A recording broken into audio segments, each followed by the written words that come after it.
Welcome to the third and final webinar in this series entitled The 3 R's of Early Childhood: Relationships, Resilience, and Readiness. This webinar series is funded by the California Department of Education Race to the Top Early Learning Challenge Grant. Patsy Hampton is the project director at WestEd Center for Prevention and Early Intervention, the funded agency presenting these webinars. She welcomed everyone to the webinar. Today's webinar is on readiness. We focus on the preschool period with continued importance on relationships, supporting self-regulation, coping during the preschool period, developing effective referral processes, and ensuring family partnerships and engagement. Our presenters for this webinar are Karen Moran-Finello, Marie-Can Polson, and Deborah Brayman. Karen Finello is the project director at WestEd Center for Prevention and Early Intervention and is on the leadership team of the California Center for Infant, Family, and Early Childhood Mental Health at WestEd. She's currently the principal investigator for the California Mother, Infant, and Early Childhood Home Visiting Program External Evaluation.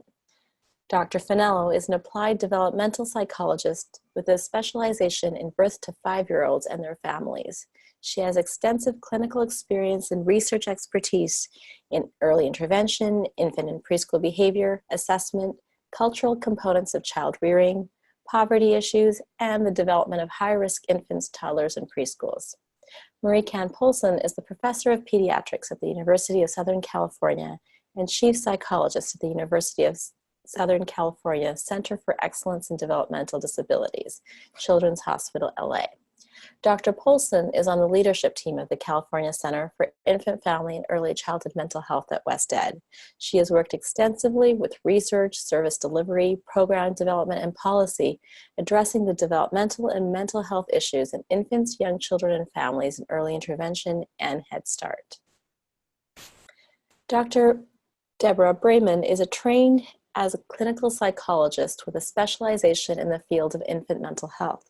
Dr. Brayman is an associate at the California Center for Infant, Family, and Early Childhood Mental Health at WestEd and is the former director of Family Support Services for First 5 Alameda County. Deborah is currently the senior mental health consultant at the Early Intervention Services Program at Children's Hospital, Oakland, with a wide range of expertise and experience conceptualizing, developing, and implementing integrated service delivery models for young children birth to 5. This re-recording does not include the voices of the original presenters. However, the content remains the same as in the original webinar. Dr. Finello began. We are really delighted to be able to continue to share our passion for infant, family, and early childhood work with you all.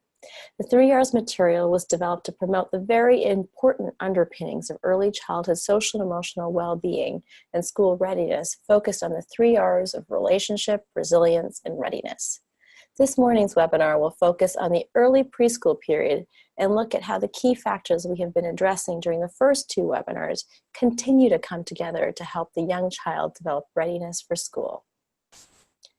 The key areas of the 3 webinars across early childhood are supporting the development and maintenance of healthy infant, toddler, preschool, and parent relationships, recognizing areas of vulnerability and resilience, and also accessing resources to support infant, toddler, preschool, and family development.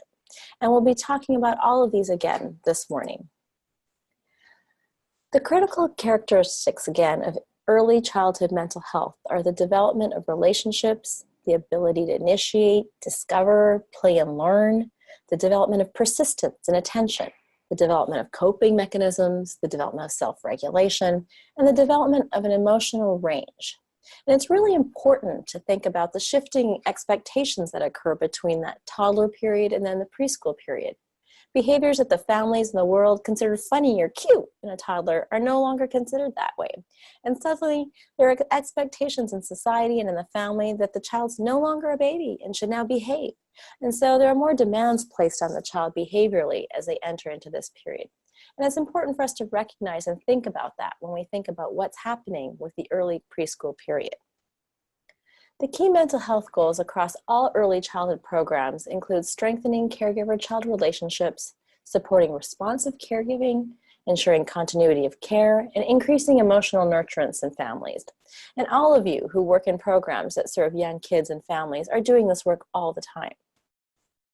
So today we're going to start by doing a brief overview of some key characteristics of the preschool period that are particularly applicable as we're talking about readiness, social emotional development, resilience, and coping.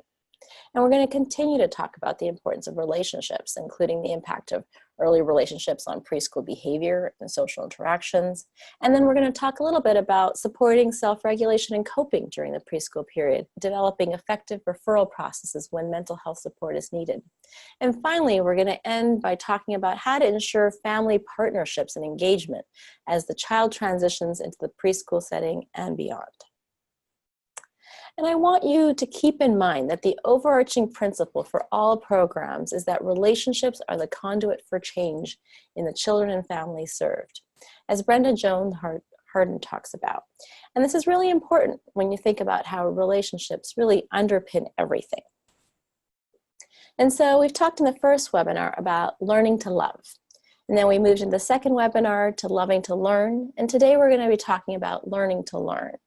And beyond the preschool period, we think about learning to read, then reading to learn, which we all do throughout adulthood.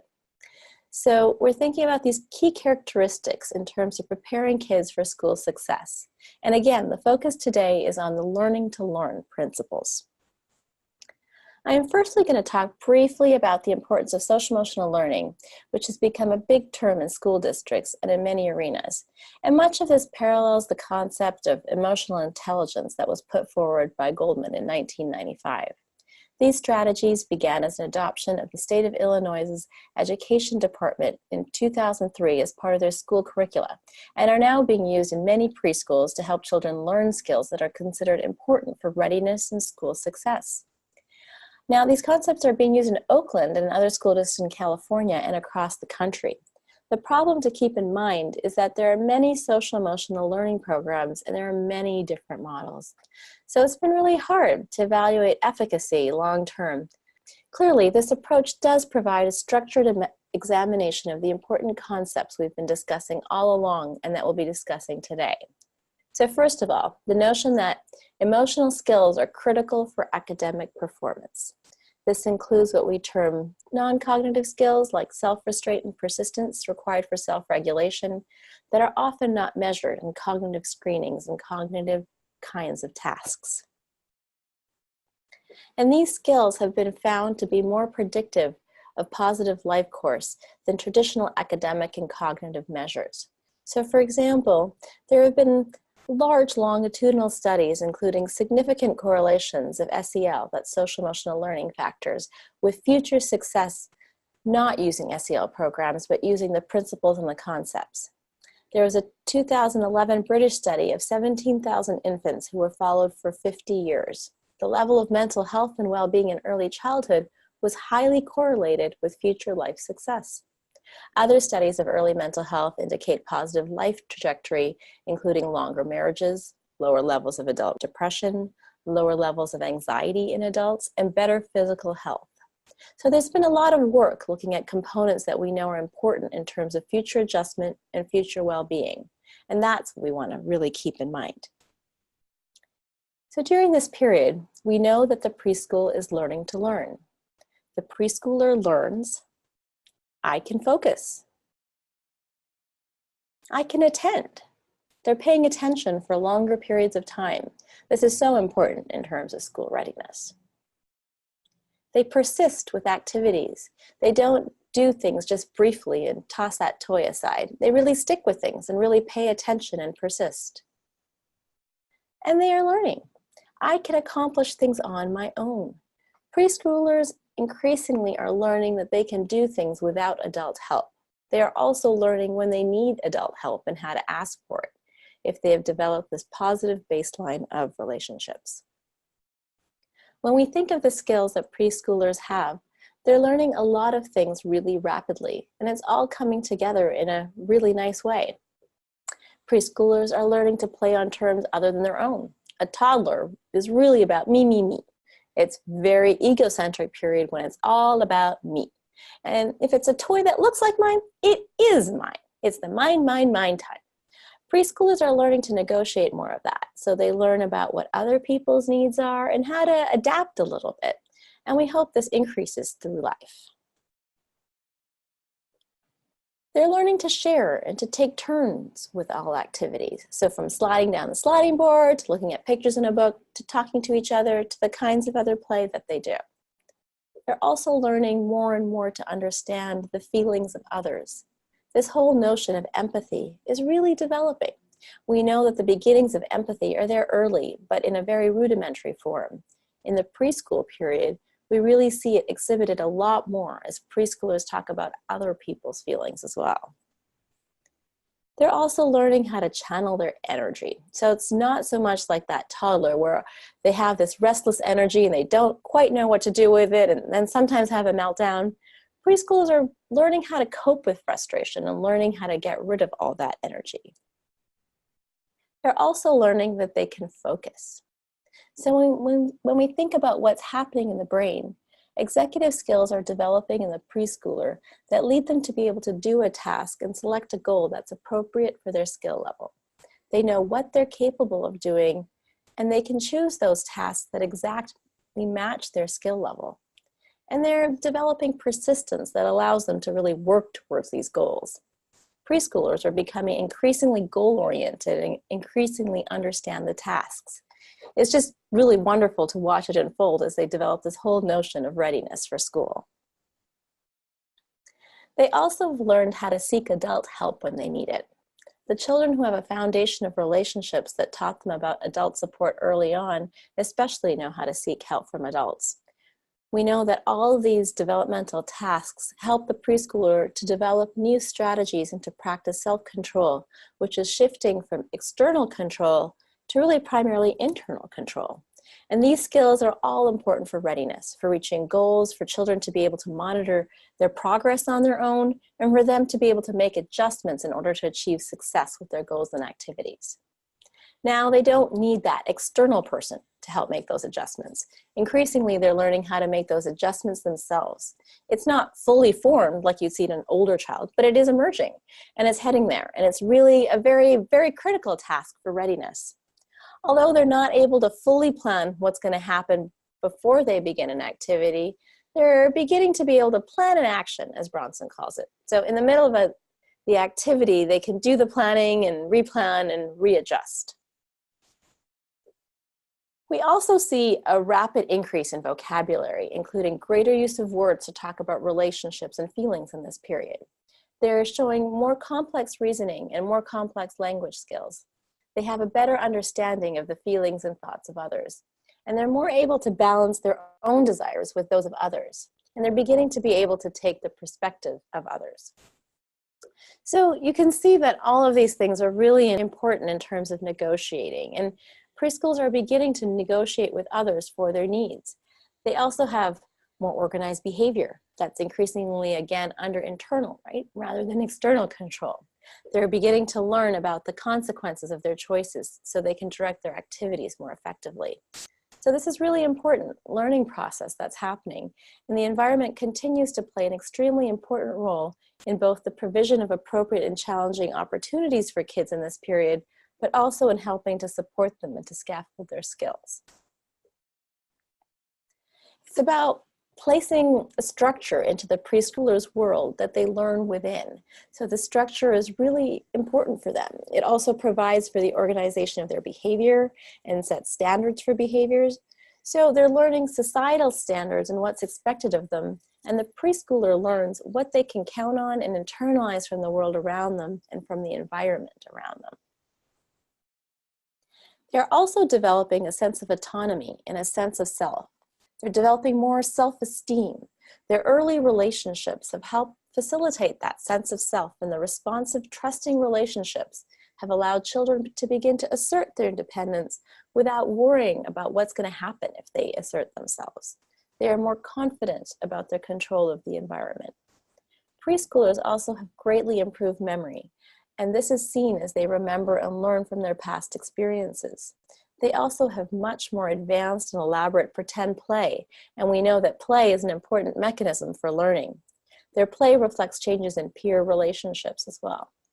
Play becomes a way that they take on the roles of others. They test things out, and it's also associated with increased competence and social skills and language. And again, that Organization of the environment helps the preschooler to understand boundaries. What are the adult restrictions for them, and what are the adult expectations? This also helps enhance their motivation to do tasks and to be self-directed, which are both important for school success and for later life success. And all of this comes together in helping preschoolers develop their own sense of self-confidence. So we want us to think about what's happening when they're playing with others and what relationships are changing. We see a lot more cooperative, dramatic play than the solitary pretend play that we saw earlier. There's a lot more use of props. For example, you think of that housekeeping corner, or the use of the briefcase or hats or other dress-up clothes to imitate one of the parents. Preschoolers are also very directive with their play and their peers. If you listen to preschoolers and their dramatic play, they're directing each other a lot. They'll say to each other things like, now you tell the children to go to sleep. Now you're going to be the father. Now I'm going to be the mother. So they have roles and they assign them to each other, and then they direct each other a lot. This helps them to integrate their experiences, and it helps them express their feelings. It helps them practice roles and resolve disputes. You'll see a lot of resolution of disputes going on with this play. No, I don't want to be the daddy. I want to be the mommy today. I was the daddy yesterday. And they'll negotiate and rotate. During this play, they are learning how to resolve disputes, and they're differentiating between reality and fantasy. There's still a lot of fantasy play, but they can differentiate it. They know the difference. They're also internalizing cultural standards for behavior, and this is seen in their socio-dramatic play. The standards for behaviors that they're learning from their world are acted out in the play that they do. They're becoming increasingly more interested in their peers, especially in interacting with them and being accepted by them and being liked by them. And their play reflects this. They're much more cooperative in their interactions. They're more successful because they can negotiate in influencing other behaviors in both their peers and in the adults around them. They're also negotiating with their teachers. They're negotiating with their parents. They're negotiating with their siblings rather than just throwing a tantrum because they want it their way. They learn how to negotiate. And relationships with adults continue to be really important models of effective and appropriate self-control, with adults being the models of the behavior. We see that both the pro-social behaviors and the antisocial tendencies, such as aggression, become more stable and consistent and harder to change as kids age. So we're really trying to make sure that we're getting in there early to promote the pro-social behaviors. The other thing to keep in mind when looking at preschool socio-dramatic play is that a failure to engage in pretend play or a tendency to engage in very aggressive or bizarre fantasy play may be a sign of a developmental problem or problems in adapting, and that has to be examined. We're going to talk briefly about how early attachment relationships that we've talked about in the first couple of webinars impact preschool and peer and teacher relationships. Different kinds of attachment are associated with specific kinds of issues in relationships with others during the preschool period.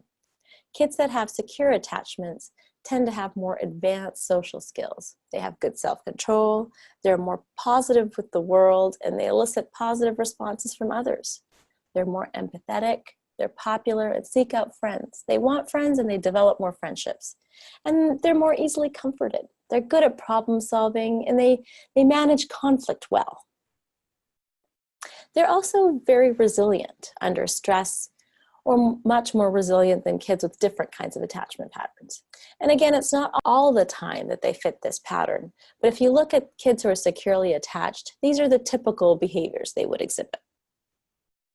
When we look at insecure avoidant attachment patterns, these are the kids who tend to look very independent, but they may be very easily frustrated and may have difficulty with their peers because of being more aggressive. So these kids may be doing more negative things, such as more hitting and biting, pushing and screaming. These kids are not typically building strong connections with the adults in their world because of their early insecure avoidant attachments with their primary attachment figure. And so it spills over. They're also not showing much distress when separating from their caregiver and may even ignore the caregiver. For example, at pickup, at the end of the day, these kids often seem to be able to take care of their own needs. What we know about this kind of attachment pattern is these kids have learned to avoid rejection from their primary caregiver by being the one who doesn't reach out. They don't reach out and do it all on their own, so nobody rejects them. They learn to do this as an adaptive mechanism. The caregivers of children who have this attachment pattern are typically caregivers who dislike needy kinds of behavior, and therefore they reinforce the independence to that extreme, but they are not supporting these children. For example, the mother of a child who has insecure avoidant attachment doesn't quite know how to soothe her child when she's upset. So instead, they either might be more intrusive or neglectful. And then these kinds of patterns develop. In addition, these kids may manage separations well, but can't really deal well with the feelings of others. They tend to bury their own feelings and withdraw instead of seeking comfort or help. They may appear to be very competent, even though internally they're not feeling that way. And these children may show some more regression and rejecting kinds of behaviors because this is what they've been experiencing. They're often non-compliant and disobedient and may often isolate themselves from the group. They are not the kids that are seeking interaction, and they don't seem to be the ones who value friendships. Often they are not well liked because of the behaviors that they exhibit or those that their peers don't really like either. Now, the kids that have insecure ambivalent attachment patterns may be the group that you see that are whiny and unhappy. This may be the clingy child who's demanding and angry and easily frustrated. They like to be the center of attention and get upset if others don't pay attention to them. And so they often act like younger kids. They act more like a toddler where they're really egocentric and view themselves as the center of the world. They have a lot of attention-seeking kinds of behaviors. And again, these are children whose primary caregivers, their primary attachment figures, were just unpredictable. So there was a lack of synchrony between, for example, the mom and the child has learned to misread cues just as the caregiver misreads cues. And sometimes the caregiver was over-involved, so then the child becomes the sort of needy child in terms of the way they exhibit their behavior and get attention. When we look at the ambivalent attachment, we see a lot of impulsiveness, fearfulness, and tenseness or helplessness. These kids may be easily frustrated, so they're not very good at problem solving. They're not applying the lessons learned. Often, they're not even trying. And if they have an over-involved caregiver who steps in all the time, they're not learning their own self-mastery and what they can do. And this is a developmental task that is so important to life success. They may be very intense and conflictual with others, and consequently, their friendships and peer patterns may be difficult. They may have poor social skills and be very dependent on their peers. And preschoolers and kids in general don't like dependent behavior, so they turn away and they back away from it. These kids may also be hard to calm down and oftentimes are not very popular with their peers. So the pattern overall is one of distress, fearfulness, difficulty with social relationships, and also difficulty with problem solving. You can see this pattern impacts readiness for school by having difficulty engaging in tasks, negotiating, trying things, and problem solving. These skills are often not there with kids with insecure attachments in early relationships. The final pattern is disorganized attachment. With these children, you may see unusual or bizarre behaviors. They may freeze or dissociate, or often seem frightened when you see them in groups. They may demonstrate problem behaviors like lashing out or being very unpredictable. Sometimes these kids are both the bully and the victim. So they may bully others in one setting and then be the victim in the other setting. They have very poor social skills and poor self-control, which contributes to these kinds of behavior problems with the lashing out and being the bully. These kids often have a low frustration tolerance. Their approach to problem solving is disorganized. So again, you can see how all of these behaviors fit together and are really going to impact the child's school readiness. It will impact their ability to be in the classroom, engage in problem solving, be task-oriented, and how they really approach tasks altogether. These kids are often also highly anxious and sad. And this certainly impacts task performance. They're afraid to try things because of the anxiety and the sadness. It gets in the way. The other thing that comes up a lot in the preschool period, especially if kids are transitioning from a home setting or a daycare setting into a preschool group environment, is separation anxiety in both the preschooler and the parent. Older preschoolers, meaning the 4s and 5s, they understand that the relationship with the caregiver exists, even if they're not in close physical proximity. The younger kids, they need that closer physical proximity. And Bowlby, who's one of our attachment gurus and the leader in the seminal work in attachment, he talked about how the availability of the attachment figure becomes the goal rather than just physical proximity. So knowing and understanding that the attachment figure will respond if they're called upon for help becomes important in development. It's internalizing the knowledge that that person is there for me. If I reach out, they're there. They will help. They will support me. And this then supports the whole notion of not having a lot of anxiety around separation. The response to separation from the attachment figure may occur at the time of separation, or it may be starting to occur before the separation actually happens. So when they get in the car to come to the preschool setting, there may be behaviors exhibited about that, indicating that the child is dealing with the feelings that I'm going to have some anxiety. My mom is going to leave me. It's going to happen. It may be exhibited by behaviors like crying, whining, clinging, or moodiness, or anger, depending on the age and the cognitive level of the child. And some kids will have difficulty with all transitions. So they'll also have trouble at the end of the day in leaving the center. They have trouble getting there and adjusting, and they have trouble at the end of the day because it's a whole different transitional kind of issue. One of the things that's been found by researchers who do a lot of work in terms of attachment and separation anxiety is that 4-year-olds, but not 3-year-olds, tend to be distressed. That's 4-year-olds and not 3-year-olds tend not to be distressed by brief separations if they and their mothers have negotiated or agreed upon a shared upon plan regarding the separation. So they talked about it in advance, and they knew what was going to happen, and they talked about the reunion prior to the mother leaving. 4-year-olds cope well with that, and they negotiate because preschoolers are learning negotiation skills. They're learning to take on the understanding of feelings of others, so they're able to move forward with this. The 3-year-old still tends to either accept or protest pending departure and doesn't negotiate the shared plan.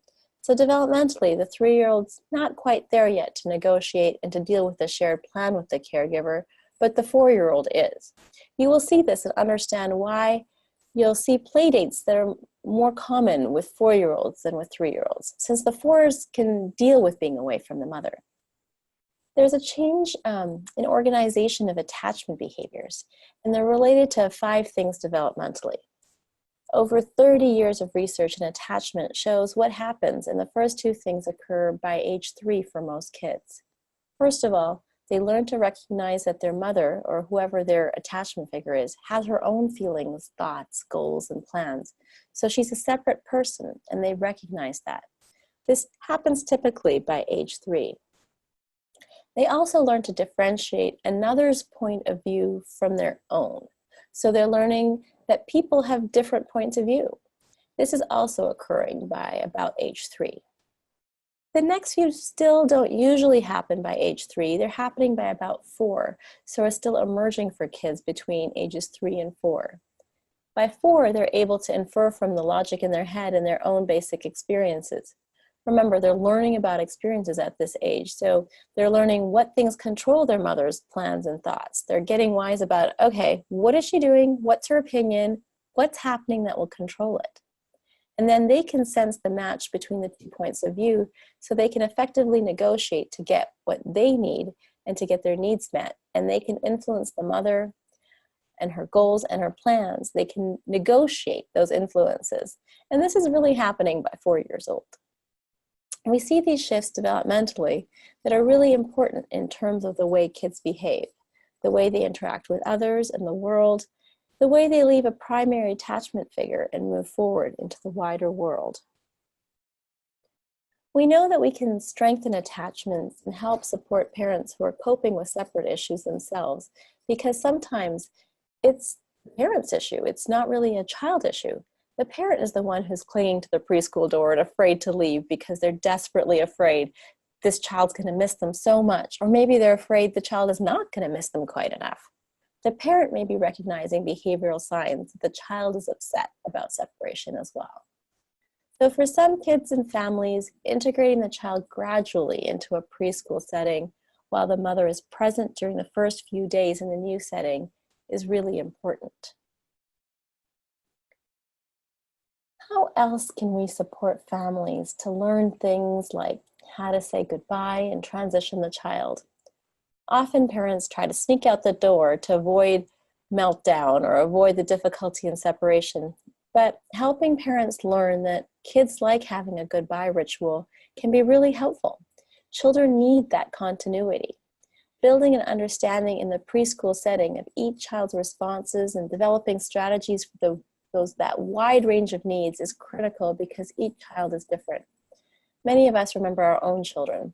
Some of us had kids that needed lots of warning. They needed to know 5 minutes ahead, okay, we're gonna do this, and when the hands on the clock hit the mark there, we're gonna move on to the next activity, and then they're ready for it.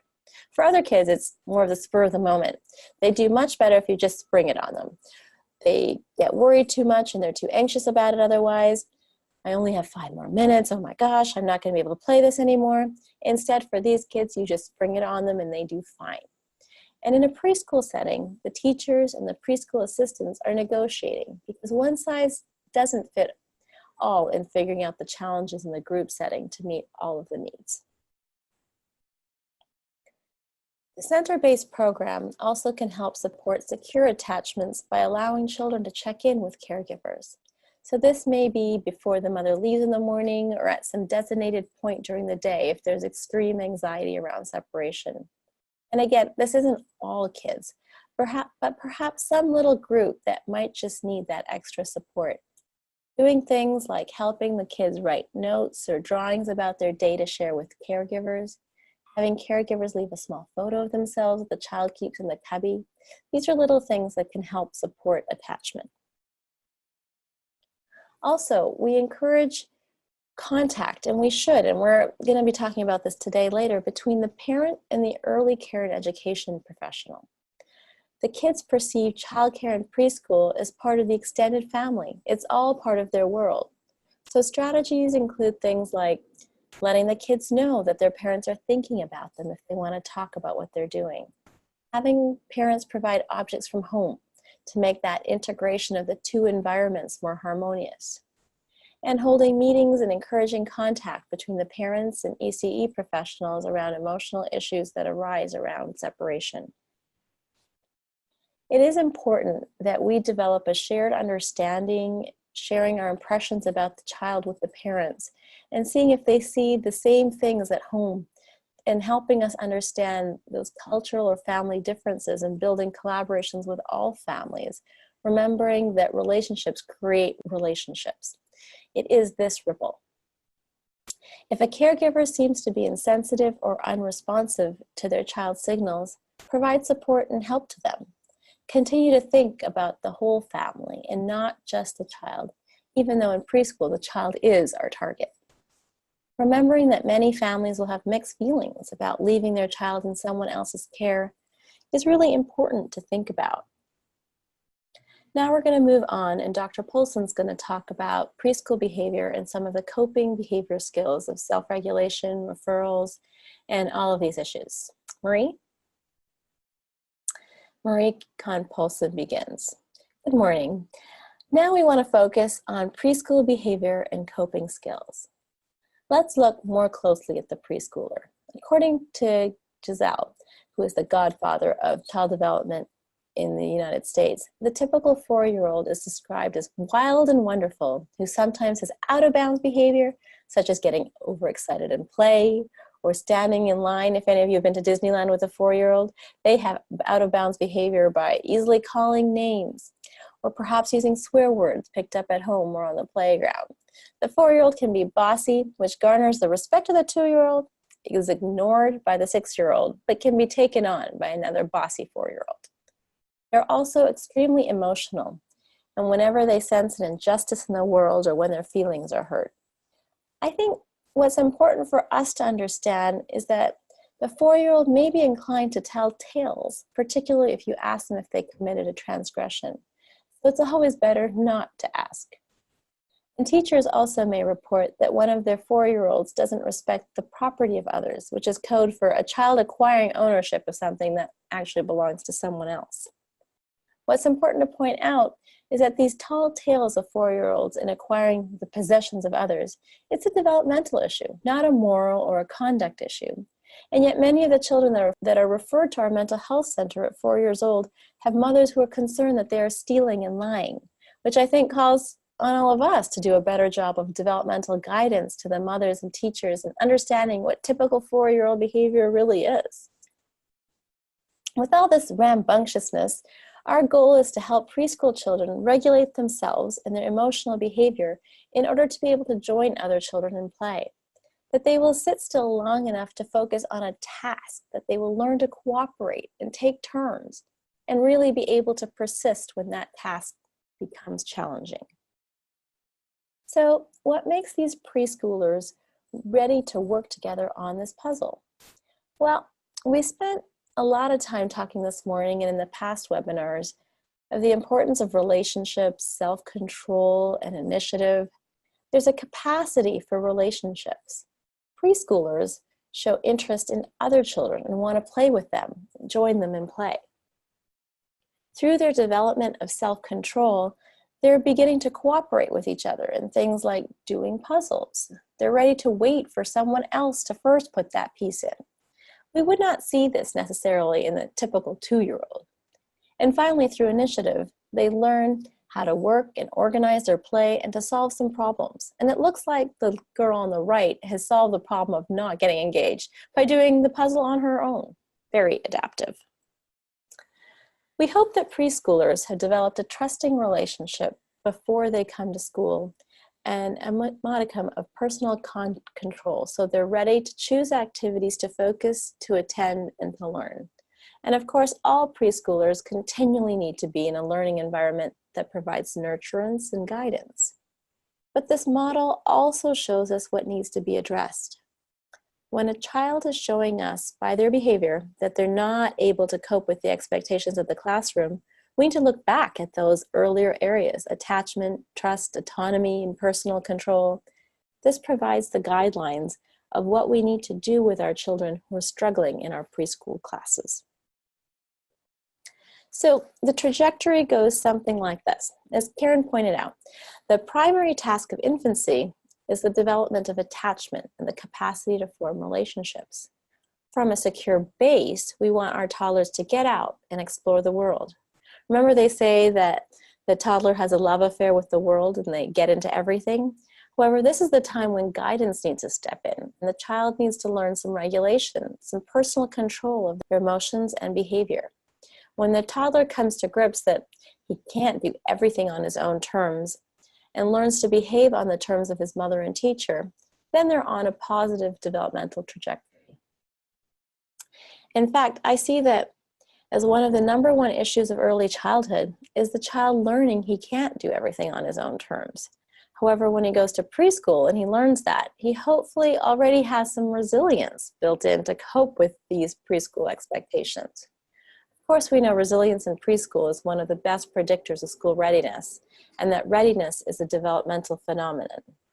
And we know that all young children have difficulty regulating emotions and behaviors now and then. And particularly when a child comes to school ill, when they came home stressed, when they come worried, it will affect how they experience the events at school that day. And then it'll affect their response or behavior in turn. Dennis from his chair says he's in timeout. And he says, just remember, I have to put up with a lot too, you know.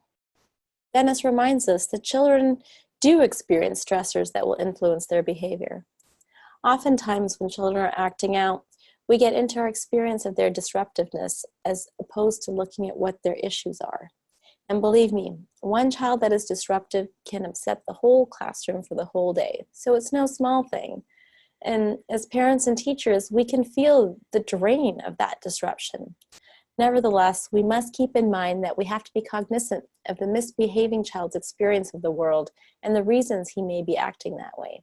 Remember, behavior is communication, and it's a child's way of telling us that they need extra help.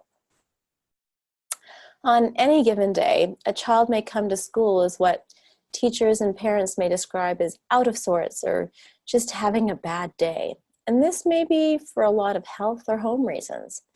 They can include having a toothache, allergies, asthma, or a tummy ache. It's very important to remember that good behavior relies on good health and that we need to be aware of that.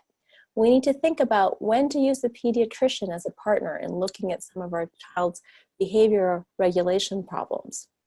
A family may be ill and the preschooler doesn't know what that means, or they may be grief from separation from some household member, and that brings insecurity for the child. Another situation that happens frequently in many households on any given day is the child getting in trouble before he gets to school.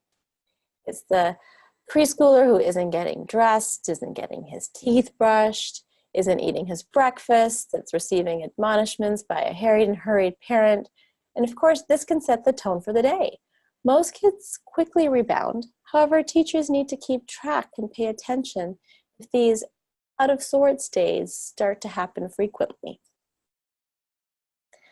We know behavior is communication, and the reason a child acts up may be that the child's behavior is telling the teacher, you know, I have a sensitive temperament and I'm easily upset, so I feel pressured. Or, you and mommy have different expectations of how I'm supposed to behave. Or, I just can't keep up with the other kids. Or, I got in trouble just before I got to school. Or, my diet isn't so good and I'm iron deficient. Or, my mommy's worried daddy went back to the army. Behavior is communication. One thing that's really important that I see in many of the children that come to our clinic is, I was up late last night and I didn't get enough sleep.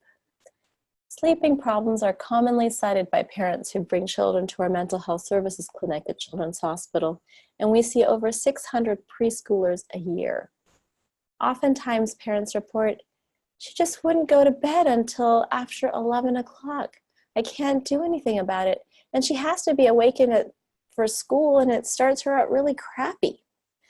Sleep deprivation can lead to acting out behaviors at home and at school. And this is another issue. It's a health issue, but it's also a developmental guidance issue. Many parents need help in how to structure the sleep program. We call it a sleep diet for their families. And if parents tell us something, we need to either help them figure it out if it seems minor, or refer them to where they can get some help with issues around sleeping problems. They so often accompany regulatory problems in our children. I want to share with you Project Relationship. That was a program that was developed through the Los Angeles Unified School District several years ago. The infant and preschool program at Los Angeles Unified received a grant from the U.S. Department of Education to address social and emotional development of children and early education standards with an added focus on addressing challenging behavior. Most children at the center were there for 8 or more hours a day.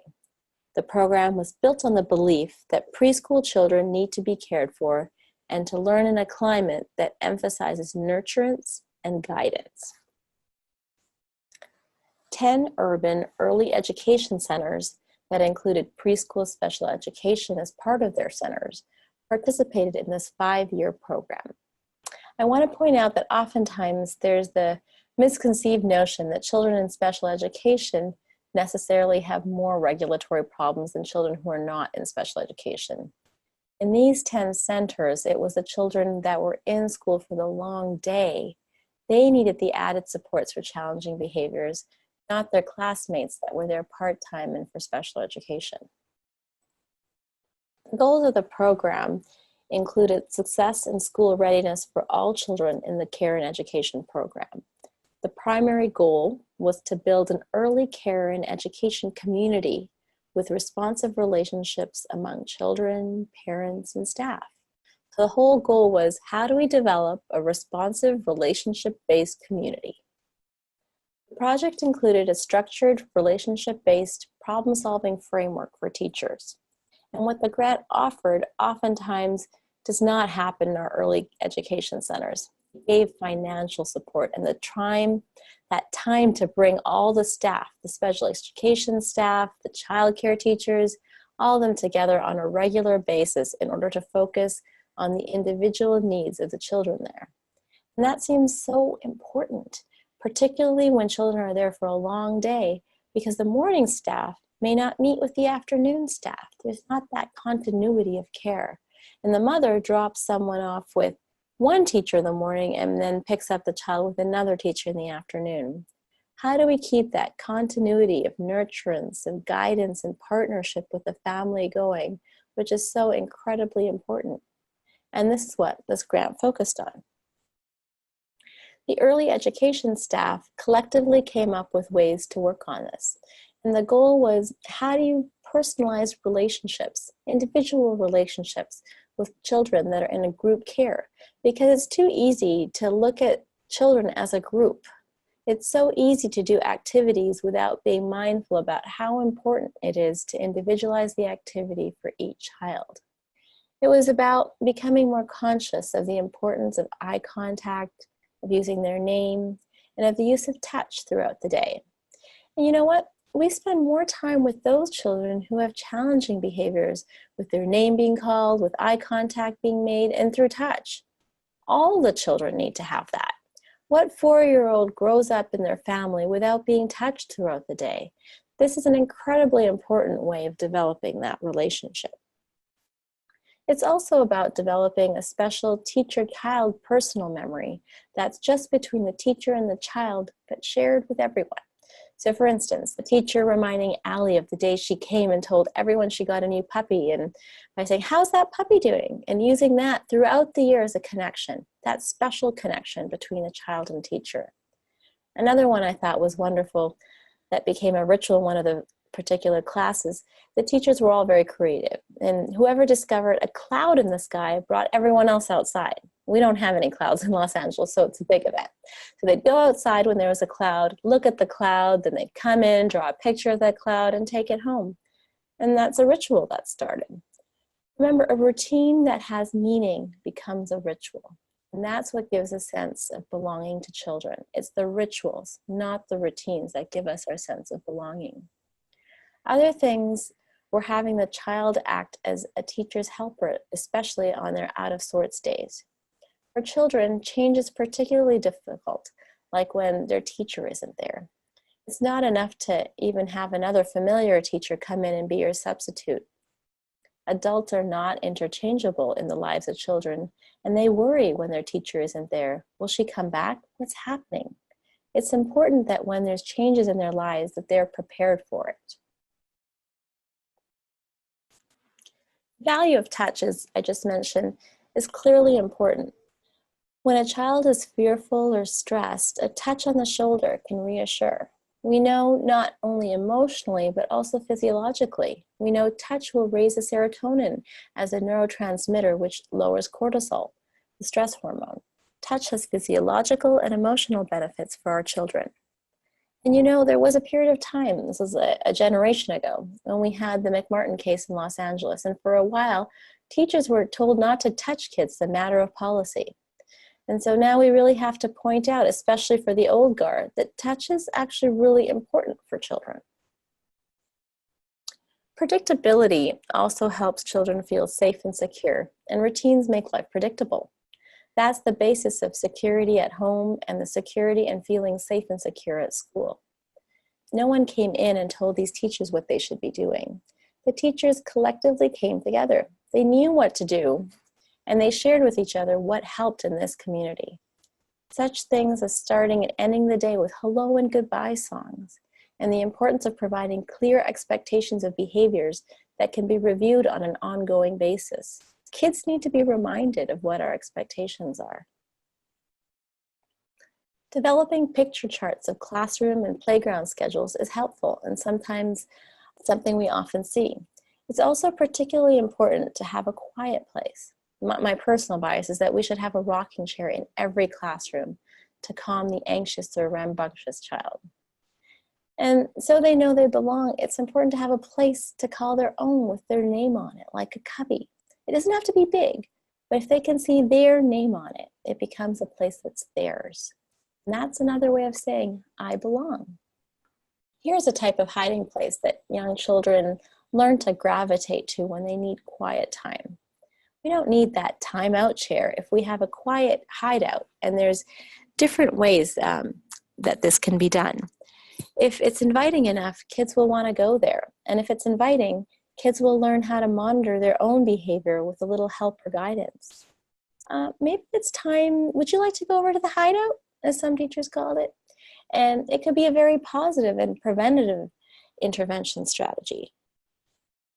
And of course, I think it's important that we also look at natural consequences, because part of guidance is consequences for action. Natural consequences for misdeeds provides the means for reflection and repair of the child's behavior. You can't play nicely, you can't play now. The point is not to punish, but to teach. Timeout in early education program is not considered a best practice by early childhood specialists. It can be too public and brand the child as the bad boy or the bad girl. If you know one kid gets in a timeout every day, they get that label pretty quickly. Consequences can be time away for the purpose of reflection and repair. And it's important just to remember the tone for both parents and teachers. The tone needs to be, I know you can do better, not don't you dare do that again, which I think we've all felt drawn to one of those, depending on the transgression. That goes into the whole point of reactive parenting as opposed to reflective parenting. Similarly, we need to use reflective teaching as opposed to reactive teaching. We all need that kind of support. Important guidelines point out the difference between feelings and behavior. It's okay to feel angry with Jill, but you can't kick over her tower and you may not hit her. Discipline should be mostly short and sweet and done privately and respectfully. And the context should always be that the teacher-child relationship remains strong and meaningful and is not perceived as rejection. Adult rejection does not change child behavior. It has to be in that context of, I know you can do better. And here we have Dennis again. Part of reflection and repair is discussion of other ways of communicating your feelings without hitting. Dennis's teacher says, you boys shouldn't fight like that. And his response is, well, then how should we fight? It's a clear call for guidance that needs to go along with the nurture in a preschool setting. Now, the focus that I've talked about has been typical behaviors of preschool children and how to promote their social emotional development. But there are children that will have special needs who have more sensitive nervous systems and may require more attention in helping them learn how to regulate their emotions and behaviors. It's important and helpful to be alert for the children with special needs, so we're able to do preventative intervention rather than be responsive after they react in that non-adaptive way. This includes children that have neurodevelopmental delays or disabilities. It may include children who have very low birth weight or babies that were prenatally exposed to drugs or who've had other perinatal distress. It may include children who are undernutrition or iron deficient anemia. It could be those kids who have a feisty temperament that need to be tempered by nurturance and guidance. These are the kids that haven't been tempered, and by the time they get to preschool, they need some extra help with that.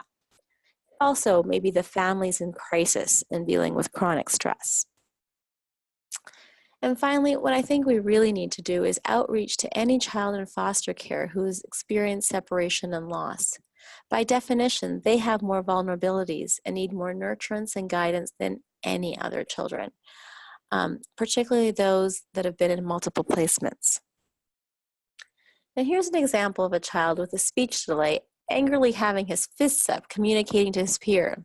What he's really trying to say in his nonverbal way is, the only reason I can't say aminal is because I can't say animal. We have to remember that children with speech and language delays may have difficulty initiating play with their peers and in resolving conflict.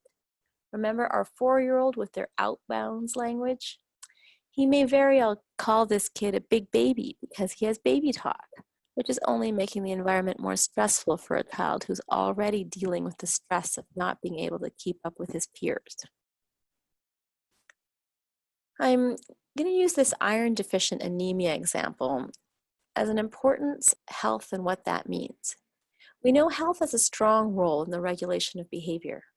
Iron deficient anemia has an impact on child behavior, and it affects about 389,000 California children under the age of 6, many who will be in our early education and preschool programs. Iron deficiency anemia comes from decreased iron. So let's go down the right-hand side of this table. We see decreased brain iron affects the neurotransmitter function. We need neurotransmitters like serotonin to lower cortisol. Remember the importance of touch and how serotonin is released?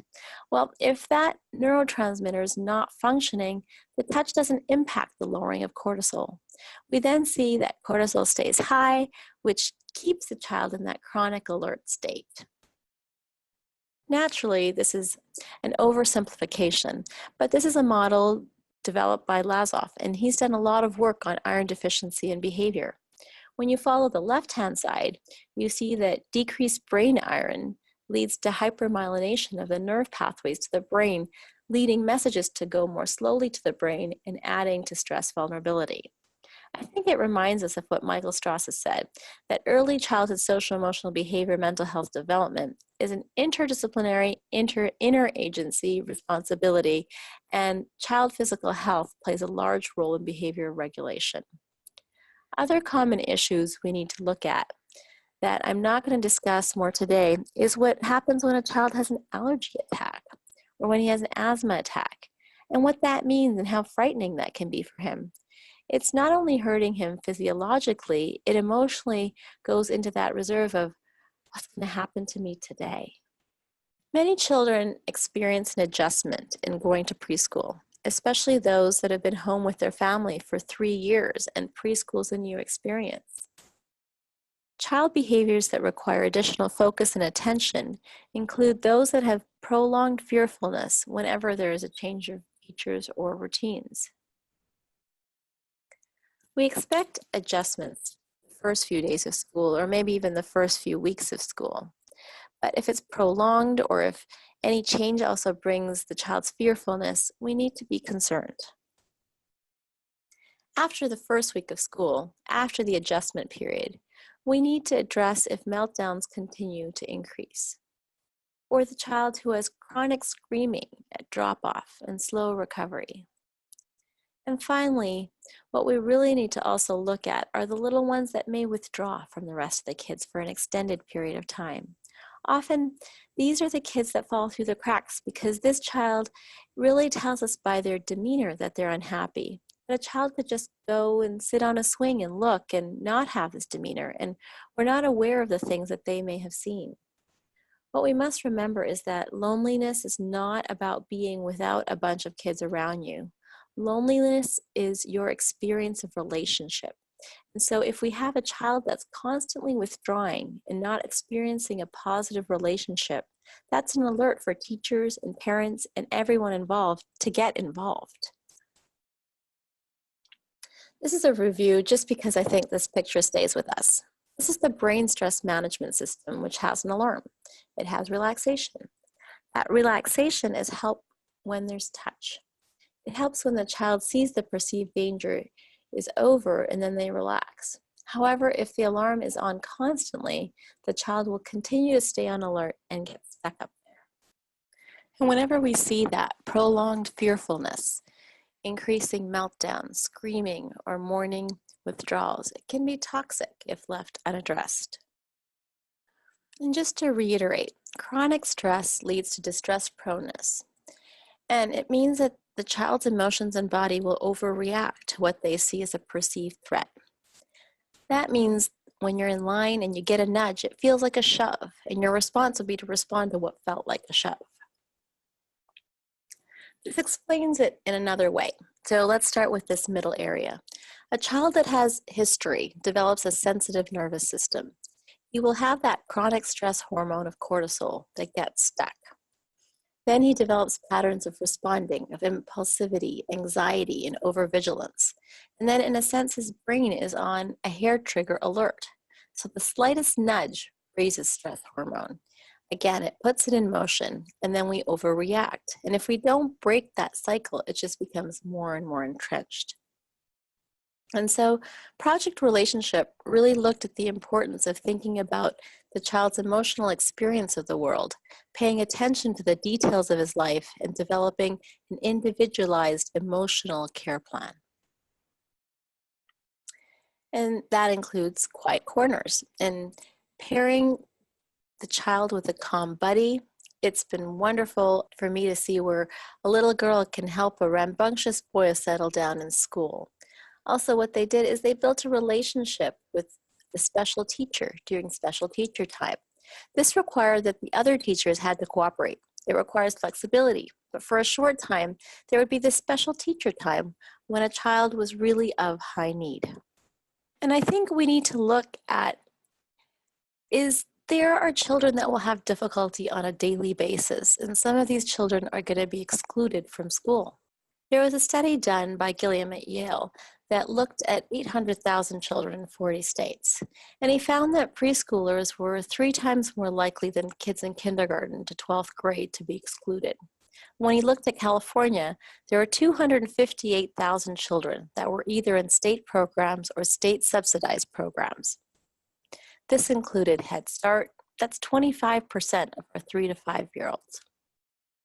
And when you look at the 135,000 children in state programs, 1,000 of them have been expelled. 12% of the teachers reported expulsion. And not to be surprised, according to Gazelle, the 4-year-olds had greater expulsion than the 3-year-olds, and boys were expelled 4.5 times more than girls. So what Walter Gilliam called for is that children should be assessed instead of expelled. And there are 4 states that do that well. In Kentucky, North Carolina, Texas, and Arkansas, children are referred for assessment instead of being expelled from any state-funded preschool program. This was a way to provide access to mental health consultation, which so many of our schools do. State-funded preschools here in California ensure ratios of no more than 10 children per teacher and provide funding to track kids who've been expelled, because the research shows that if you're expelled and you didn't leave an address, kids are set off on a negative developmental trajectory. Preschool is the time to address that. And the reasons that they were expelled for are things like hitting, biting, pushing, and anything that puts a child in danger or puts anyone else in danger. All right, so the notion of cumulative risk asserts that the greater number of stressors a child has, the greater the risk for negative developmental outcomes. Some children have emotional or behavioral difficulties. One of the seminal works that's been done, I guess it started in the 1990s, but still works today, is when he sounded the alarm off about serious repercussions of unaddressed cumulative risk. He noted that when untempered temperament is combined with poverty, racial discrimination, family adversity, coercive tyranny, and poor relationships, the results can be catastrophic and can end up in a conduit disorder as the child grows. He emphasizes that the high conflict home in terms of parenting and limiting affection can lead to the conduct disorder. Warner very eloquently said that as a child grows up without empathy, with the inability to trust and love, he often grows up to spend his rage and pain on society. The federal commitment to the Strengthening Families Initiative addresses outreach to overwhelmed families as well as many of our First 5 programs and Head Start programs, because they're committed to looking at families, then strengthening families, and whether they're overwhelmed or not. In California, we need to be aware that we do have many children at risk. We have over 600,000 children living in poverty, and those with abuse and neglect. There are 150,000 domestic violence calls, and many children have iron-deficient anemia. There are some red flags that we need to not wait on, but when a child shows behaviors that are persistent, excessive, and without breaks, they need to be referred. There are a range of community supports that are offered for mental health, including developmental guidance and psychotherapy, parent education, home visiting, and preschool consultation. And in our communities, every preschool needs to partner with its own community mental health program that's funded for early periodic screening, diagnosis, and treatment, EPSTD, through the Mental Health Services Act. We have Community First 5 programs, family service agencies with sliding scales, and many community-based organizations. And I want to end with, as I always do, it's so important to remember that risk is not destiny. Young children can rebel from mental health and socioeconomic family circumstances that disrupt well-being. What's most important is that preschools need to partner with families and community health agencies and mental health programs in order to offer families treatment and support. And then with community partnerships, offer the best of all possible worlds for our kids. And with this, I have the honor of turning it over to Dr. Brayman, who will talk about family engagement. Dr. Brayman begins. Good morning, everyone. I'm going to be talking about the importance of engaging families and thinking about parents and providers working together to support early learning. Here is a quote from Yuri Brofenbrenner. The family seems to be the most effective and economical system for fostering and sustaining the child's development. Without family involvement, intervention is likely to be unsuccessful, and what few effects are achieved are likely to disappear once the intervention is discontinued. We really need to begin to consider a child's entire ecological system and how that impacts their development in the course of human development. It's my belief that human development occurred from both an ecological and a transactional perspective. That's kind of the framework in some ways of thinking about family engagement. When we're thinking about families, we really have to think about children and how they live in the context of familiar relationships, how families then live in the context of their community, and how communities are impacted by the institutions that are serving families. When I talk about this kind of interactive back and forth and how one impacts the other, I'm thinking about some of the core principles from Dr. Jack Shonkoff. Here are just 3 of them that demonstrate this back and forth ecological model. So first, human development is shaped by a dynamic and continuous interaction between biology and the human experience. Our presenters today, Karen and Marie, talked about the importance of paying attention to these biology and resiliency factors. Number 2, human relationships and the effects of relationships are the building blocks for healthy development. Again, we can't look at our children in isolation. We have to really look at them in the context of their day-to-day experiences. And lastly, human development is shaped by the ongoing interplay amongst these sources of vulnerability and resilience. So we can look at what the strengths are, and we can look at what the vulnerabilities are, and we can understand that these things are interplaying with each other. So again, children exist in the context of familiar relationships in terms of thinking about the history of family living. I'm a historian, so I'm always looking back in the past at what things have happened and where we are right now and where we've come from. So in many ways, family engagement is an old concept, because it has its roots in the settlement house era of the 1800s in this country, in Chicago, in New York. And it began in some ways as a public health social work method of supporting families who had immigrated to this country. So let's fast forward to the 1960s, and we have our Head Start program that came online in 1965, and Early Head Start in 1994. Our family support programs started from the 1960s and the 80s, and developmental disabilities with IDEA, the Individuals with Disabilities Education Act. So all of these programs have had a strong emphasis on family involvement. For family involvement, there's strong research that demonstrates that when families are involved in the early years, children achieve at a higher level and are prepared for transition from one environment to the next. And there are many descriptors. As I was going through the literature, one of the things that became clear to me is that we historically started out talking about family involvement. And then it moved to thinking about family engagement. And then looking at family-driven care and family support. So there's a confluence of these terminologies that are really speaking to how do we work with families? How do we engage families? In the literature, family engagement is really a part of a quality of early care and education environments. If we look at Head Start, they have some core concepts, and these core concepts are parent and family well-being is important, and that positive parent-child relationships are significant. They look at parents as first and lifetime educators, parents as connectors to peers and community, parent leadership and advocacy, and intentional transitions. Family engagement is so important in Head Start, Early Head Start, that it's embedded in the performance standards and really emphasizes shared governance, parent participation in center and home-based activities. I think what happens a lot is we have all these words that we use. And in some ways we talk about family engagement, but it's really the how of family engagement. How do we do that? Which is, I think, the more complicated question. Again, looking at the framework that family support programs use, it's really about thinking about strength-based building on family competencies, family empowering, honoring parents' experiences, and being family-centered, so serving both parents and children. Many of today's family support programs use an ecological approach and embody a belief in universal access. And these are some of their core concepts. SAMHSA is another agency that's really pushed family-driven care.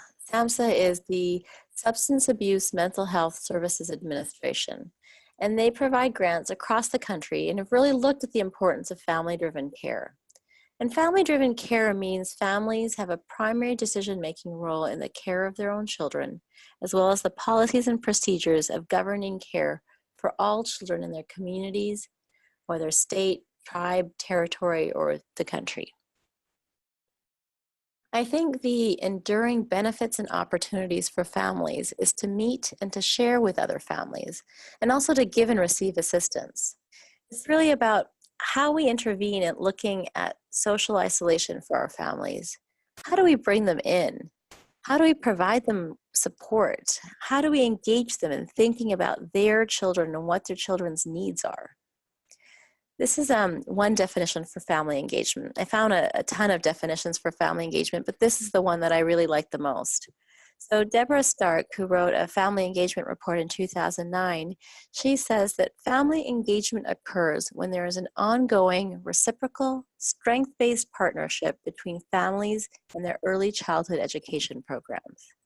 It's a shared responsibility to nurture young children's development through a relationship grounded in mutual respect and trust. Doesn't that sound like attachment? That's really the definition for attachment in some ways. It's reciprocal, it's strength-based, it's about nurturing. It's about a shared responsibility and really thinking about it beyond the work that we do on a day-to-day basis. When I was a kid, family engagement was being part of the PTA. My mom went to PTA meetings, and the way that we're thinking about it now, it's beyond baking cookies for the bake sale. It's beyond sending in treats for the holiday party. It's what Deborah Stark says about building a lifetime of connections between family and their childcare, between families and their children, between families and early education, and families and their community. So again, it's this notion that families have all kinds of experiences that are impacting them day to day. So when Marie was talking about that child that didn't get any sleep and how that impacted the child in childcare, consider kids who've witnessed violence the night before and then show up to care the next day, sleep deprived and traumatized. Then how do we think about what their needs are in that kind of a context? How do we engage families in sharing their experiences? So what I've been talking about is trying to distill, to really think about the critical premises that families have primary responsibility for child well-being and development. And our role is to ensure that they have the resources and supports needed to succeed. Healthy families provide the foundation for a healthy society. And families are part of a larger system, and systems therefore must assist families in their efforts to meet their children's needs. So again, you see these different components of ecology, and transaction at work when we think about the critical premises to thinking about family engagement. It's important to establish a commitment to value and support family engagements through everyday practices and interactions. We're really thinking about parent to child, parent to program, child to program, and program to community. I remember one time when I was called in to do a consultation in one of our local preschool centers. They wanted someone to come in and work with the teachers. Then after I got there and started working with the teachers in a kind of a teacher support group, then I was asked to work with the parents. And then I was doing the support group with the parents. And what I was hearing in the group with the teachers and what I was hearing in the group with the parents made me feel like I need to put them together so they can talk to each other. Because what was happening is that the teachers were mad at the parents and the parents were mad at the teachers. They weren't thinking about the impact that it was having on the children. And so they didn't have empathy for each other. They didn't have an understanding. The parents would say, if the teacher tells me one more time that my child wet herself today when I come in, the parents were talking about their issues that on an ongoing basis, that they were really feeling like nobody was really empathizing with them. Nobody really understood that they had to get up at 5 a.m. to get their kids fed, get them to childcare, and to get to work on time, and to be in traffic, and just all the complexities of their lives. And they didn't want to hear negative things about their kids when they came in. And the teachers, they didn't understand what families were going through. So we did bring them together. We did have them listen to each other's experiences on a day-to-day basis and think about them and problem solve together. One of the things that I want you to think about are the factors to consider in family engagement. How were families welcomed into the program? When parents come to our program, how do we welcome them? What are the protocols that we've set in place? How do we communicate with them? Is there an emphasis on relationship-based approaches to both the parent-child and the parent-provider relationships? How are caregivers encouraged and validated to participate in decision-making related to their children's education? Is there a consistent two-way communication process within the program that's responsive to their linguistic preference? So these are just a few of the many questions that our early care and education environments need to be thinking about when they're thinking about parents. So looking at family engagement, one of the things that we've been working a lot in our community in Alameda County has been this notion of co-learning. And as I was putting this talk together, I was thinking about my experience with family engagement. I've been exposed to early connections and co-learning, and so I felt like it's how do we do this? How do we sit down with parents? How do we think about things in a shared perspective? And co-learning, to me, in some ways, offers a way to think about that. Co-learning is a facilitated process of bringing parents and providers together in a middle place. Partner as peers through co-creating tools that support the wellness of young children and their families. Co-learning is a promising practice of intentionally bringing together family members and providers outside of their traditional roles to strengthen their capacity to partner and support early childhood wellness. Here's a diagram that really speaks to this, and at the end the website is listed. You can go to the website and take a look at it. So co-learning is really about thinking and shifting our mindset about I'm the provider and I know everything, and you're the recipient, you're the family, and you're receiving the services. It's rather about how we think alongside together. It's really about partnership. It's reflecting a shared ownership towards family members being more powerful and resourceful. So this whole idea of empowering families, about family engagement, when I look back at the literature and I think about family engagement, you really are thinking about it from a perspective of not only what already exists, as opposed to how do we co-create together what we need and understand. And it's time intensive. It's process and content oriented. Process oriented means you need to have someone that will facilitate the process. So it's time intensive. And so I really believe that that's the reason why we tend to choose the nice words of surrounding family engagement and not really being able to think about what does that mean and how we do it together. How do we partner together? So We have some foundational commitments. There has to be a willingness to let go of assigned roles, let go of power and privilege, let go of old beliefs, and be a learner. I walk into a situation and I'm a mental health person. I'm running an early Head Start program, and I'm looking at child development as something the staff needs help with. The parents get wind of this and they think, well, we need to know about child development too. Why can't we do something together? Why can't we create something where we both learn about something that we both need? And what is that process? How do we do that? I think that's the beauty of co-learning and thinking about that as an approach. It really is intentional. It's structured for family members and it provides an environment for building relationships. So co-learning in some ways feels like unlearning and learning at the same time. What we do as family members and providers is to be able to learn together and unlearn so that we can co-learn and co-create. The goals of co-learning are really to strengthen workforce development, to engage the knowledge, the lived experience, and assets of family members, pivotal to building the strengths-based, authentic partnerships with families that ultimately support the young child's well-being. Recently, I had the opportunity to do some focus groups in our early intervention services program. One of the things that parents talked about, actually it didn't make a difference really if these parents were receiving social services, if they were parents who had children in the developmental disability program, if they were parents who were in the substance abuse treatment programs. The thing they all talked about was that they wanted someone to respond to them. They wanted to understand what were the services that were available and how to access them. So I thought it was fascinating that these parents were all in different systems, yet they were all still saying the same thing. The goals of co-learning are to develop greater and mutual understanding of provider and family member experiences and constraint in the system in support of the well-being of young children and their families. The goals for co-learning are to improve organizational services and the outcomes. So with a highlight into my traditional role of provider, expert, and family member is understood here.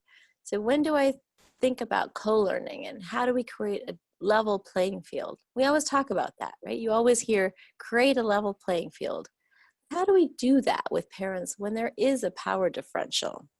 One of the things that I'm going to do is to show a clip of co-learning.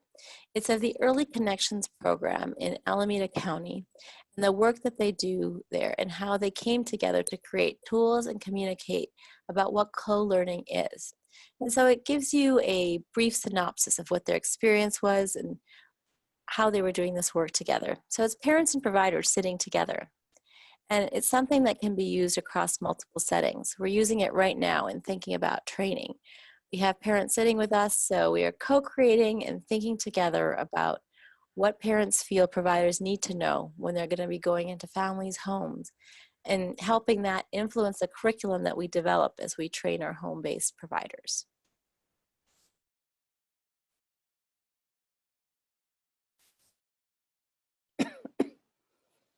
Why would these white people just come knocking on my door and up here telling me like they could raise my children better than me? Things take on kind of a conveyor belt quality, and you just sort of want to get stuff done, and you stop taking people as individuals. It's not that they don't care or that they don't want to help. It's just that sometimes those barriers, you build up walls and like you forget that they're people too.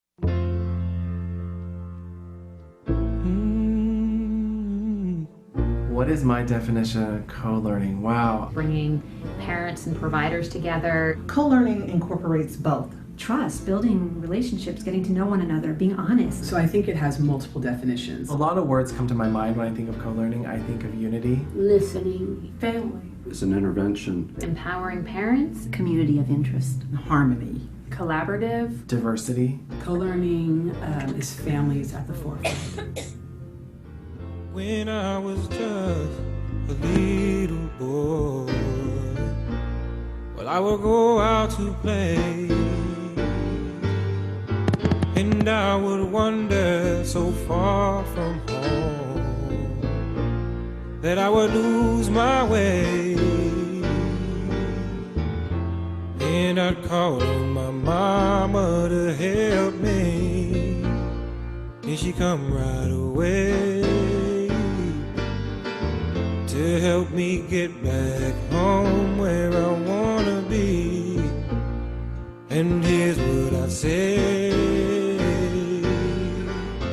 Mama, hold my hand. Co-learning is an approach that the agencies and the providers can learn what the principles and practices are and integrate it in what they already have going. I don't think I can cross this road by myself. And when I was clinical people and service providers are very haughty. I think they're very haughty because, well, I didn't go to school, so what could I know? I think my story is that I was a child that got services, and I remember watching my mother crying at the dining room table around how she was feeling ignored and mistreated and not listened to. One, because that's all they know to do. Two, because that's what they were trained to do. And three, because they definitely know really what to do. Parents come in with a presenting problem for their kid. They talk to you about, what their needs or desires are. Therapists go back and create a treatment plan, come back, go over it with the parent, sign it, and they begin treatment. This looks very different. The power of part of that institution, the power of coming in, as a white person to your house, to the power of just being a clinician, to a family. I mean, there's so many dynamics there that we can talk about, equalizing the playing field, but we have to be real about that too. It's not helpful to just pretend it's gone. What I've learned is that providers have a heart. They really do. That didn't mean I trusted them the first meeting, but by the third meeting, it's like they're human. We're all human. To be vulnerable and move from this traditional expert model, the provider's the expert, the family member's the recipient, to we're both experts in supporting the child and the family. So it's kind of moving more beyond just the parent, having a parent at the table or the parent voice, but expanding more in terms of what's the parent's experience. How do we change I can say this out loud, change practices? You can say or that. Think differently. Right. And some concrete ways is that mindful that when I do my documentation, that I'm not just kind of filling it out and what are the goals and objectives? Oh, you said this and that, and this sounds good. I'm going to put it in my clinical words. But we actually sit together. I have this thought and this idea, and I'll bring my expertise, but bring yours too, and we'll put something together. Together. So for me, co-learning has been about family involvement, is that if we're going to help children, we're helping families. Had a supervisee who wasn't sure about a certain diagnosis. Unfortunately, we have to diagnose the kids. We don't want to. And, is it this, is it that? And I said, why don't you take that dilemma to the mom? I was having something happening in my family. It was a personal issue with one of the children in my family, and I brought it to the group, and they helped. They gave me advice. They told me where to go, what to do, how to do it, how to talk to, the provider, and I did just that, and everything worked out perfectly. Like the project I've been doing at Brighter Beginnings has often been hugely challenging, just like carving out space and getting buy-in and doing something in a language I don't speak.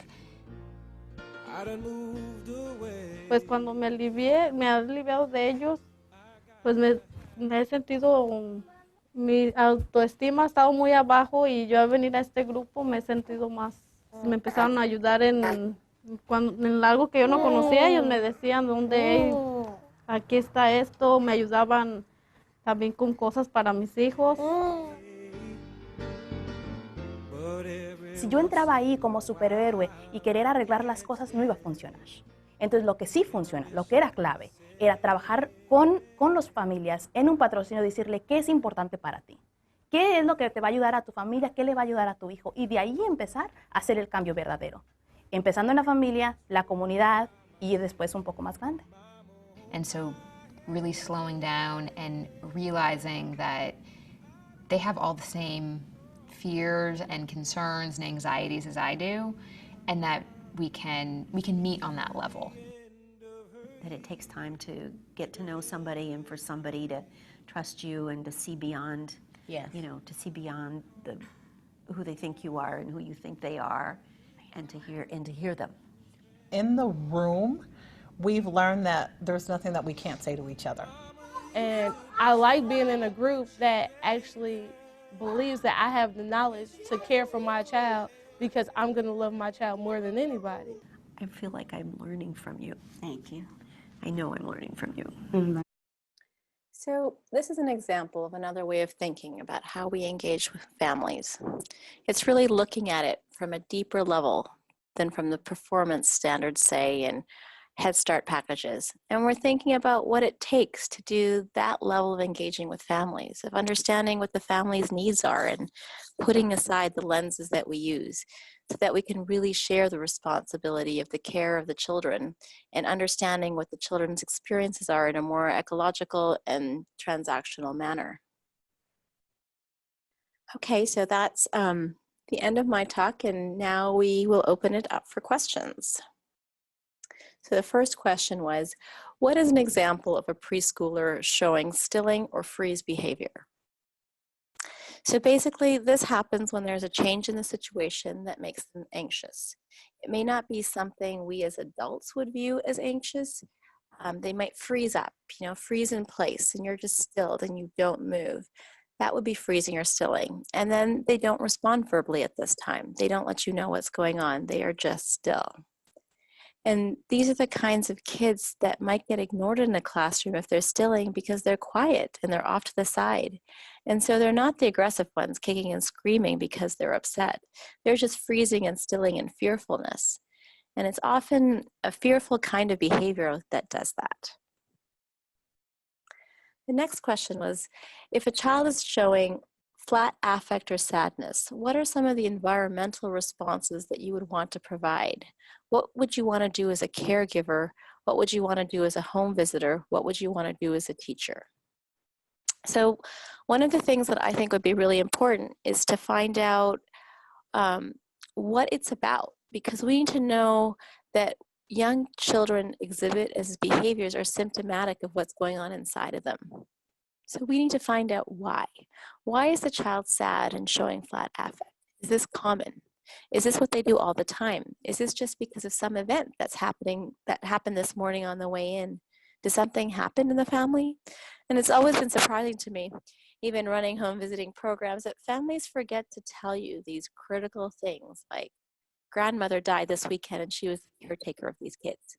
They forget to tell you, and especially if you're not in the home, if you're in a preschool setting, you want to probe as to what might be going on. And this, again, illustrates why family partnerships are so important. Being able to talk to families about what might be the underlying factors underlying a child's behavior, and then how you might help support that child in dealing with their sadness and expressing their sadness, because we want to see the range of affect. We don't want to quash it. We want to acknowledge you're sad, you're feeling upset, and let's talk about why and what will make you feel good. So you want to support from the sad, flat affect to the positive without saying, oh, well, boys don't cry, which you hear a lot, or why are you so sad? Smile. Anyone else for a response? So Marie included, well, sometimes when a child is sad, a nice strategy would be to sit down and do a drawing with them and just talk, and then it comes out. So if you ask the child directly why you're sad, oftentimes they don't know why they're sad, or they might not be able to put it into a concrete incident. So it's just the way we look at it. If we think about everything through a stress model, it isn't always the same. But when a child's overwhelmed, what do you do to lower that sense of stress? And that connection will help. And then we go back and find out, what are the issues that surround that? The next question was, how would you differentiate between typical 4-year-old behavior and attachment disorder? So anything becomes a disorder when it's extensive and pervasive and overwhelming, and it keeps the child from adaptive functioning. That's the difference. So when you look at all the things we've given you, every child will show these at some point in time. It's just part of growing up. but it's when it becomes overwhelming and interferes with his adaptive ways of functioning at school or at home or in the community. That tells us when he needs extra help. Next question was fact that many of you who are listening on the webinar are involved with families on a one-on-one basis as home visitors rather than working in group settings in, for example, preschool classrooms. So can some of this information, particularly from today, be adapted to fit that individual one-to-one work? And I think absolutely. So when you think about preschool development and preschoolers, it doesn't matter where they are. They're exhibiting similar kinds of behaviors. And because of the fact, for example, that preschoolers are really interested in peer interactions, they're very interested in forming friendships. So even if they're not in group settings, they're typically looking for these relationships, whether it be with cousins or with other kids in the neighborhood or at the park. They're exhibiting some kind of peer interaction. So instead, you're helping families on a one-to-one basis that are coping with issues that you may see around the development that are impacting the child, or that you're trying to promote certain aspects of development in the home rather than seeing it in a classroom setting. But development is development no matter where it's occurring, and it's just going to exhibit itself in slightly different ways in group settings. And in truth, adapting recommendations in group settings, as we've said, is much more challenging because every child in the group may be quite different than the other. So whereas when you're just working with one, you can hone in on that one and adapt. So in many ways, you could do a lot of adaptations in an easier way than the preschool teachers might be. Another question. How do we support parents to be more open about their childhood experiences, especially if those were negative, so that they can then help their children? So this is a complicated question because parents have to be ready to talk about their childhood experiences. I mean, if they're not ready to talk about their experiences, and then there's very little you can do. Once they open up and are able to do that, then there's a way to think about how those experiences may be impacting their relationships with their children. It gives you an opportunity, a way in to talk about how we think about relationships. What happened to you as a child? What did that make you feel like? Is that something that happens between you and your child? And so it really has to do with the parent's own readiness to think, to access those memories, especially if they were negative memories. And I think we have to be very cautious about opening up negative memories if you're not there and don't have the skills to bring some closure. If you're opening up a lot of things that haven't been opened up before, this can be very significant in that parent's life. So only do it if, number one, you have the time, and number two, you have the skills. We can work on the minor, but not the major traumas that families have. But some of the minor issues, we're talking about, like, what are the things that you had in your childhood that you want your children to experience? And what are the things you would like to have a different experience for your kids? So they see that within the context of strengths and the context of vulnerability. But if a parent is overwhelmed and is hurting, they need to see some extra therapeutic professional help. So thank you for joining us today. This is the end of the final webinar of the 3-webinar series, the 3 R's. And Marie Polson just wanted to add one thing. I want to make a comment about family engagement. I've been part of a hospital system for many, many, many years, and we used to have non-compliant parents. Well, we don't have non-compliant parents anymore. We have failed engagement. And I think part of the whole notion of family engagement is whose responsibility is it? And I think that there's a movement festering up that's really exciting that we need to follow through on. So on that note, thank you everyone. This is the end of the 3-webinar series. Goodbye.